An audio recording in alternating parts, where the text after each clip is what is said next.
All right, let's roll. Ladies and gentlemen, veteran listeners and new listeners, you are listening to BoomBappED, capital ED. This is one of your hosts with the most, Brother Brandon White, aka Bushido Garvey, as I'm known in some MC circles. What's up, Rochester, New York? This is Atlas on the mix. Peace. Yes. Right now we have the pleasure and honor of having healer, entrepreneur, dietitian, Miss Herbstress Dee, as she affectionately gets referred to in the community. Welcome, Herbstress Dee. How are you? Thank you for having me. Peace, Rochester. It's good to be here. Yes. It's great to have you. For those who don't know or need a reminder, BoomBappED is an honest, open, and clear-headed exploration of education and cultural issues focused on, but not limited to, the Rochester area through a hip-hop lens. Yeah. So what we like to do, Herbstress Dee, when we have guests on is start with a couple icebreaker questions. Okay. All right, so that first one, this is just the broad 30,000 foot overview where we want you to run down your resume, where you're from, give us a quick intro. What do you do or have you done professionally, if you will, Okay. or as an entrepreneur, and what makes you tick even outside of work? Okay. So my name is Deanna Cliff. I'm born and raised in Rochester. Went to school, graduated from School Without Walls. Nice. Work-wise, I began. I grew up in the on the east side of Rochester. So one of my first jobs, I was a youth counselor, working with. I was like 15, working with 13-year-olds, trying to, you know what I mean, trying to supervise them. And then I went on to work at Mary Cariola Children's Center, where I work with kids who have developmental disabilities. From there, I moved on and I worked for the state for a few years with adults with disabilities, up until the point where I got sick with sarcoidosis and I couldn't work anymore. Currently, I am the owner of Whole Life Healing, which is a holistic health service that seeks to guide individuals in the community by way of self-care and holistic health practices. I'm also the business manager for PT Life Fitness, as well as Life Eatery, which is a new vegan-friendly, vegetarian-friendly restaurant here in Rochester on North Clinton Avenue. Outside of that, I enjoy cooking. I'm always in the kitchen. I consider it like a form of therapy. I enjoy meditation, whether it be like inside, outside. I enjoy listening to music. I'm an extreme introvert. I hate to say. Welcome to the club, sis. Sure. And then other than that, I just enjoy creating. You know, I'm always looking for opportunities to just make something, do something. Okay, cool. Well, this next question is probably going to give us a little glance in terms of the things that you would like to create. We just want to take a quick sampling of some of your favorite things. Can you tell us about your favorite food? Okay. Right? A favorite song and a favorite book, and why these are your favorites. Okay. So my favorite food has to be a mushroom, because mushrooms are just so versatile. I make everything from like the oyster mushroom wings that are at the restaurant. Right. I've done curry mushrooms. I've done brown stew mushrooms. Just anything I can do so much with a mushroom. So I love mushrooms. Curry mushroom? Yeah. That's what's up. You've always liked mushrooms? I have always liked mushrooms. All right. Always. I don't know what it is. They just take on the flavor of whatever it is that you're cooking. Okay. And they're so meaty and beefy. Let's see. Favorite book. I can't necessarily think of a favorite book, but the author that inspired me to begin reading was Langston Hughes. When I was younger, I was that kid that hated to be in a room and people would be talking as a child and I didn't understand or know what they were talking about. I wanted to know, even if it was none of my business. I sat and I listened, and so Langston Hughes really I guess as an author, it inspired me to really get a solid understanding of language and how language is used. So I have a love for poetry, Nikki Giovanni, just so many different poets. But I don't read as much as I used to, and I'm getting back into it. For sure. But everything Langston. And then what was the other thing? Song. Favorite song. I'm an Erykah Badu lover. Next Lifetime is one of my favorite songs. Throwback, like Anita Baker. My mom. Sweet Love. Sweet Love. Oh my goodness. Today. So when I get in that mood, I'm on Anita Baker. Indeed. That's what's up. Yeah. So it has been said that the restaurant industry, all right, is among the hardest to make a living in. The folks running, including yourself as business manager, Life Eatery, have basically taken up that challenge, doubled down and said, we're going to offer up food selections that are radically different from what we have in this section of town, in the heart of the vibrant but economically, stressed 14621 neighborhood. So that's like additional challenges, right? Break down Life Eatery's goals and basic operating philosophies that brought Life Eatery about. Our basic goal really is just to bridge the gap between meat eaters and non-meat eaters. I find as a vegan, a lot of times when I go into restaurants, they're primarily like meat-based restaurants. Number one, there's nothing for me to eat. Right. And you find, at least from my opinion, like families have this issue of where can we all go to sit down and eat and we can all, enjoy a meal. Typically for vegans, you're looking at a salad or some kind of stir-fried vegetable. But then you also have to question the ingredients, that these so-called vegan or vegetarian foods are made with. So we really wanted to bridge the gap between, again, meat eaters and non-meat eaters and allow families to come together and enjoy those foods. The other thing that we wanted to do was offer that exposure to individuals who are interested in becoming vegan or vegetarian, but they haven't had a good experience with certain mushrooms, chickpeas, right, yep. So it was really my goal to say, hey, I would like you to take another look at, this food and try to prepare it in a way that's very familiar so that transition doesn't seem so difficult. First of all, thank you for that because I remember hearing what veganism was and thinking like, this sounds crazy.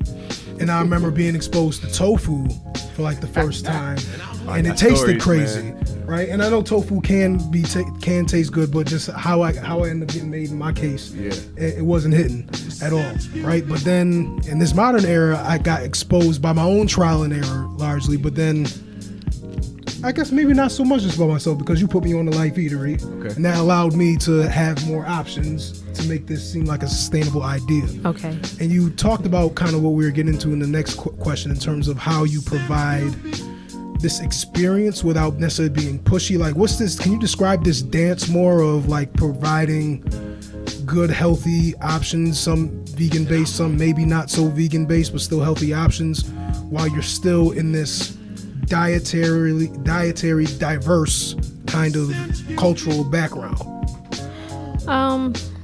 Well, I know initially there was, when we decided to make that move, there wasn't necessarily a hesitation, but there was a little pressure because especially in the vegan community, it's like you're either vegan or you're not. And if you're a vegan restaurant, then you don't serve these things. Right. So we really had to look at who, like our target group of people in the community that was around us, and really had to make that decision that, we are going to do something different, that we find is not really done in the community. You were saying, how do we kind of like dance and balance? How do you do that without, for lack of better terms, pushing the gospel of veganism? It's like, you better eat this, whatever, or, you're going to be dying. You know what I'm saying? We do it through the flavor. Okay. We want to make sure that these foods are familiar. You know, as I work with clients, that is one of the things I sit down and say, what are some of your favorite foods? Okay, I'm going to take your favorite food and I'm going to freak it on you. You know what I mean? So that you can sit down and you can still enjoy that thing. And then once they taste the flavor, and then they're more open-minded to, oh, I've had a mushroom this way. Okay, maybe I'll try a mushroom that way. And then because of the flavors, they develop that trust. You know what I mean? They know that the next time when Dee comes through and Dee says, try this, you know, they might not be vegan, but they're more open-minded because they know that those flavors, those familiar, those curries, you know what I mean? Though that mayo and that mustard that makes up that salad is still there, so they know that they're gonna get that. And then we slowly begin to talk about what the benefit of having a mushroom is. Okay, it's alkaline. The benefit of a chickpea. You know, then we slowly start to incorporate that information, and then we're also building the wellness center next door to where, you know, individuals will be able to come in and get additional information. You know, we call that an education. They call it meeting them where they're at. Absolutely. True. Right? And then the philosophers call it constructivism, Yep. right? Where you're just basically taking their knowledge set, working with their knowledge set, and just slowly expanding out of that. But you're doing that without all that fancy talk. Yes.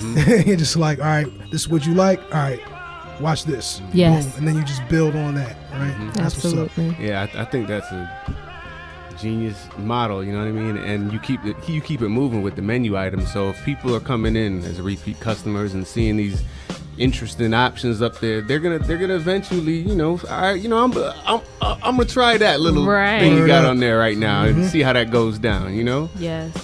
And you know, you get you know, catch them, rope them in slowly, you know? We've had so many people come in and say, I hate mushrooms, and walk out I with was an one of order the of people. oyster mushroom wings. Word. Oh yeah, I think that you were one of the Yeah. people. I'm like, hey, try it. I'm in the process of my conversion now. You know, they went down a lot better than I thought they would, and I'm curious to try yours especially. You know Okay. what I mean? But do you encounter any? So, I'll couch this in kind of hip hop. In the hip hop community, right? You have some people who would self-describe themselves as purists, right? And who say, well, hip hop is done with these elements and anything else is some extra nonsense, you know? Do you encounter that at all from vegan community because of the variety of things on your menu? Do you like run and catch any flack, you know what I mean, for this very approach that you're taking from people who are hardcore, if you will? I have, like in the initial phase of planning, there were some of that. But now that individuals are actually coming in the door, no. The only request we're getting is like, can we get a little more alkaline option? Okay. But other than that, people are really, really receptive. That's cool. To the plan. Initially, one of the things that we heard was more that the community, because of the community that we we operate in, that the community wouldn't be receptive. That's what we were hearing. Because of the vegan options? Because of the vegan options, and because there's this perception that our community has no interest in vegan, healthy, just push the steaks up, just push the burgers, just push the wings. Right. Like, you guys are not going to make any money. Nobody's going to pull up to, North Clinton Avenue to get vegan food. So that was more of the opposition that we received in the beginning. And we really had to, we didn't really have to push because it was our decision to make. Right. But again, we really had to sit down and kind of weigh out what our particular mission was. And our mission wasn't to pull up and serve just like steak subs and burgers. Right. Like I was like, okay, that's what we're doing. I'll chill over here. Yep. And then the other thing is that we can still offer those things. I do at home. I do a mushroom and spinach sub. I still do my ball sauce. You know what I mean? I do my vegan cheese. I do my vegan mayo. Yep. I'm not missing anything. So I try to, I can't say because it's not me. We have excellent cooks. We try to again, make these things as familiar as possible. I look at what y'all are doing as being like quietly revolutionary. You know what I mean? I hope like, so. Like, That's the perfect version of it. for real, man. Yeah, indeed. You Because know? I mean, like, you know, I see people. Well, one, it's highly word of mouth, but it's also word of mouth generated from a lot of your social media activity, right? And then people who are kind of coming into information in their own little mini groups or silos are starting to connect it all. Like, he put me onto it, and I saw my homegirl from high school was talking about it too, and I saw this other dude that I know from this was talking about it too. And so it's just been kind of, you know, there's this for lack of better terms, I hate this term, but there's this awakening almost kind of going on with a lot of things, particularly with diet. Right. So when people are coming into this information and the way you're running your entrepreneurship, it's really aligned with what's going on in people's curiosities. I mean, even if they're still like, I don't know about this chickpea wrap, like I was, right? Like, there's still this curiosity, and then there's this space the way they can actually find out, and, you know, find out for the best, because like you said, you gave your cooks credit, and you gave your, you know, your own cooking credit, and it comes out well. But then when you actually roll up to Life Eatery, there's this whole assortment of like other business cards for other businesses, and you start to get connected with other businesses with similar scope. Yes. Through that one particular establishment. So where do y'all, I mean, you kind of just said it in terms of quietly revolutionary, but what is your particular thoughts about Life Eatery kind of pushing this new entrepreneurship in the hood? I'm hoping that as a community we will be a little more courageous and take some chances. You know, think outside of this box. Think outside of North Clinton can only have, you know, Hispanic restaurants and Asian restaurants, and then the gas station that sells crispy chicken. Yes. Honestly, the corner store. Absolutely.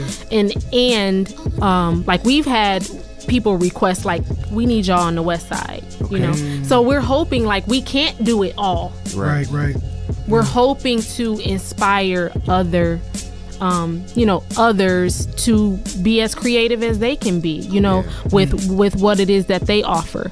And so we're just, we set the tone, but I'm really hoping like somebody will take it and just like run with it. And we're so behind. Well, you're providing something of, you know, you're the existing demonstrable example of what can happen. Yes. You know what I'm saying? So yeah. I see people being inspired, and I like the fact that you, as Garvey said, you know, you have a spot for business people to leave their cards and whatnot, and you know, you got the place for people to sit down and talk and whatnot, you know. So that's the best part about it. When you said you're behind, what do you mean by that? You said we feel like you were so behind in the work. What is it? Yeah. Because the way I'm thinking about it, I'm not seeing. What do you mean as far as the restaurant? Yeah, because you were like, we're so behind. I mean the city as a whole, okay, because other cities, I feel you. Yep. I have these options. Yeah. You know, I hear people are coming from all over. There was a PETA group that I met at the public market, and I gave them our card. They were passing out information about veganism. I'm like, hey, you know, stop by our restaurant. And they're like, we have this where we're from, but we didn't know you guys had this type of thing here. Then you got people coming up from New York City and Atlanta, like, oh my gosh, I've been here for a week looking for something like this. Yes. You know, on top of the smoothie bar. Yeah. Being, you know, right in the center. Right. Yeah. That's one of my favorite parts you know, of the operation. And the juice bar, Indeed, you know, right in the center of the hood, where people are coming. Yeah. Most of our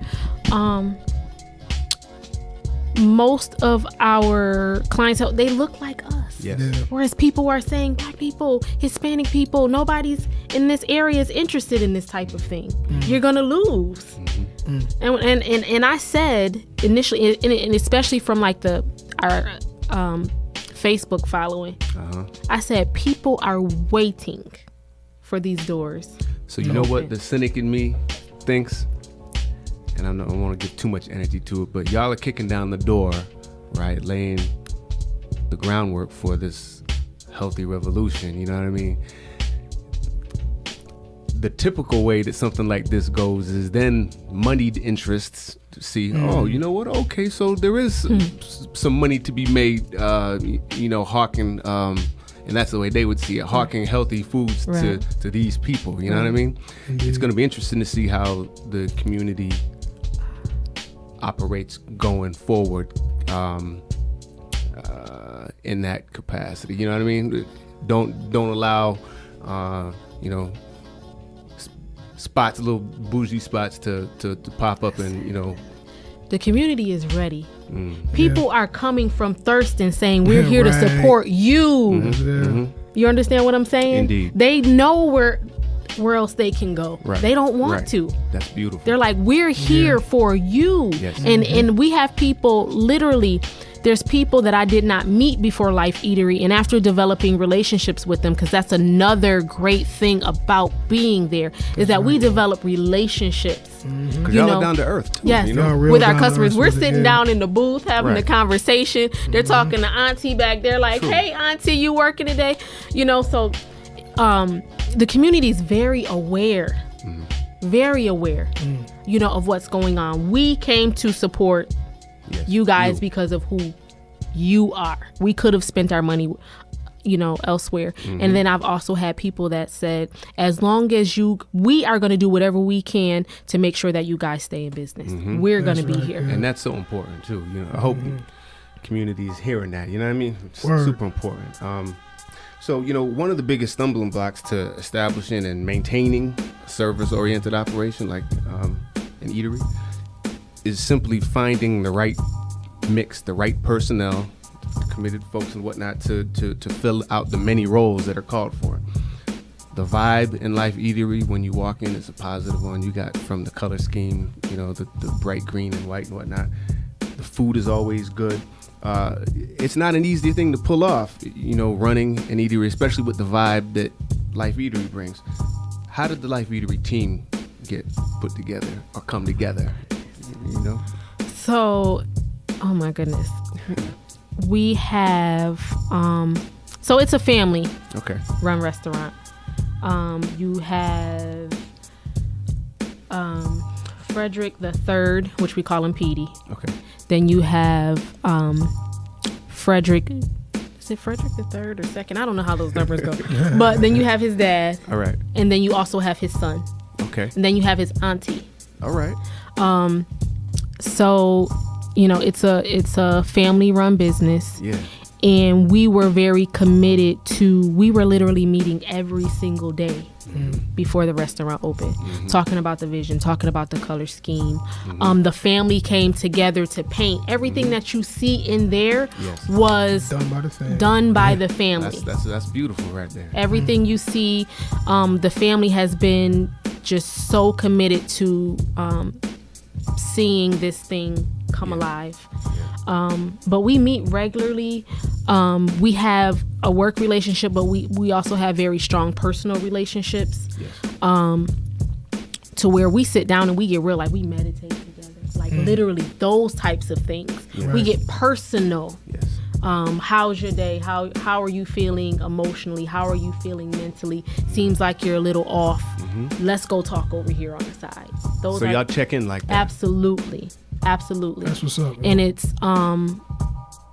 developing that strong bond and developing that relationship is so important because business can get you could get heavy, you could get crazy, you get frustrated back there in the kitchen, or today is a slow day and you have bills to pay and all of these things. You need to be able to communicate openly and honestly. So we just work together regularly. If something happens today, we will have a meeting today. We don't wait till tomorrow. We like, hey, this is going on, let's deal with this. And I find that it keeps our relationships very healthy and very productive. That's what's up. Yes. That relationship is foundational to the business anyway. Absolutely. Right? And then y'all's relationship, building more relationships outside of y'all's own, is what that's I'm starting to see the pattern. Yes. It's crazy. And you all are modeling sustainability in those practices, those interpersonal Absolutely. practices. And I mean, for me, I'm kind of a nerd like this, but like the backstory and kind of all the stuff in between what the formal offering is like what's really interesting, like seeing how it all hangs together and whatnot, you know what I mean? So it's cool to hear that story, It's beautiful. I wake up every day, no matter what, and we have the same issues that any business has. Right. But again, I wake up every day like I'm ready to win. It doesn't matter what's the problem. We're going to figure out how to fix it. We're going to deal with it and we're going to keep moving. Like we're ready to win every single day. Right. Well, even the way that you approach, like from your hours and whatnot to the menu, y'all are just divergent in so many interesting ways. I forgot about y'all. I got nightclub hours sometimes. We do. $5 herb shots. $6 smoothies. Herb shots though, that's a thought, man, for the nightclub crowd. You know what I mean? You need something to keep your energy right. You know what I'm saying? Come through and get we're working on it. But listen, we are. Yeah. Okay. It's coming. Ideas brewing up. It's all right. I told him, listen, this was just the beginning. We are already beyond what you see on that menu, what you see on that drink it juice bar menu. Like I told them, we are running, and I'm not going to say I told them, but that is our thought process, is that we are running. Yes. We're here, we're setting the tone, and there's no limit to what it is, that we could do. I just added the sea moss. I'm not sure if you guys heard about the sea moss. Okay. So I just saw sea moss. Like I've never had it before. Cameraman be talking about sea moss, but it's not like readily accessible. But y'all about to be on it? I have a sea moss drink, a spice moss drink, as well as a coffee moss drink for those people who love coffee. Again, coffee is not something that I drink. But you have individuals that are in transition. So we want to expose you to the sea moss. We want to expose you to the benefits of the sea moss. And hopefully, you might find enough of a benefit in that to where you'll kind of slowly, come off of the coffee. So we've added that. The juice bar is added. Oh my goodness. Fruit cups. We just trying to whatever. I'm like, what we got? We literally come in and like, what do we have in the building? Yeah. Like we have this menu, but what we got in the building to work with? Right. And then we go off of that. Yeah. That's so complete flexibility, basically, and a willingness to explore, put new ideas out there. That's like a hallmark, basically. You might what y'all are doing. Yes, you might find something that's on special today. Right. Yeah. The person just came in and was like, I want to make it. Like, go run. Right. And then it might not be there tomorrow. Yeah. But if there's enough of a request, then we know, what, this is something that we need to add. What are some of the greatest hits and some of the things that quickly found their way off the menu? That's a good question. Somebody probably raisin onion smoothie. Nothing. All right. Nothing really. I mean, like I think we had like a half chicken that wasn't really. But other than that, like the oyster mushroom wings, I came in one day and I was like, y'all got jerk seasoning? I want them jerked. Okay. In a wrap. Word. On a better, or not in a wrap, but on a hoagie. Yeah. On a better cabbage. Okay. Like give me that whole like island feel next time on I'm coming my in, sandwich. I'm asking for that. It's a wrap. It's over. You know what I mean? Herbstress Dee special. You know what I mean? So that's crazy. And it's just exciting because again we have cooks that because they know I'm vegan. Yeah. And because they know that the other owner is vegan, they'll be like, try this. They'll just pull up. Like, try this. I'm like, yeah, this is nice. That's what's up, so. Well, Ms. Dee, we're at time, unfortunately. This has been such a pleasant conversation. We really thank you and everything that you're doing for the community, everything that you're doing with your family, because that's That's also hyper important too. Is there any contact information you'd like to leave for folks about the business, about your other business endeavors? Okay. So again, we're Life Eatery, as well as PT Life Fitness. They're right next door, or PT Life Wellness Center, which is coming soon. Life Eatery is at 1415 North Clinton Avenue, Suite 1. We sell all halal meat, which is another great, thing about our restaurant. And next door, we are currently constructing a wellness center where we will be offering personal training, fitness classes, and I will be offering holistic health education, spiritual awareness, herbal medicine, aromatherapy, just the works. We're trying to bring these things to our community, right in the heart of the community, really. You don't have to go out to Webster and all of these other places. Right. You come right to Clinton Avenue and get it. Believe it. That's right. Yep. That's right. Come to the Avenida. Word up. There it is.